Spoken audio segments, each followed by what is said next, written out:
Ngiyakalumela ngesikhethu nasivelako naselengisebandla. Awuye emzini udishila ngalonke.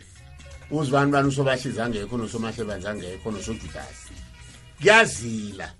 Kuza BabNolenga kangafiki na usoma igroup akakafiki ukuthi man bengidlula noma ekatawano lenga kunetiyana lapho usimaliye ngasela mara ko wami bese nje umfuna bona sikhambe siyaladelwa ofanga nikele iphasela lathi iphasela yakhe ayichiye nolenga ngazi njani utawa mani umkhari wona kunjalo ngizambona wahlala lapha waditsha isikhethu siyala uzabe wenza into ezingakavuthwa la uzabe awudisha emzini lomkhazi umuntu sikhethu ayisimi awudisha udisha ubogani nomkamahlesi nomkamkhuzelo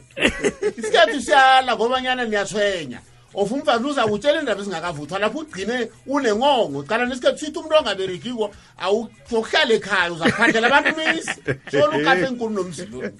athi ngokudisha kwamikiroji ukusibanyuni sidishe kamnandi nomkamikiroti abe sibereke brongoro so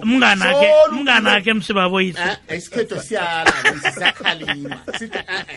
awudishe emzini uhlale esitupini ngaphandle apha nabatshela ngembuzi le uyiqala imbuzi le ofika inkomo azikafiki batshela inkomo zokufika rambama ngesikhathi esinje awuhlezi ngaphandle apha sobarukheze bandla apha nabathi imbuzi engeno le elilitshe ehlangana nenqatha apha nginazi nazi aha uyayikhupha umuntu isitulo sakho nawulinda umthweni nanzi itulo ebandla ofesitupini ngaphandle usuhlezi uhlezi abantu rabo uqalelile ungayingendlini yokuditsha batsho niyaqoqa nikhuluma isikhethu siyala isimi mntu uhlale ngaphandle bandla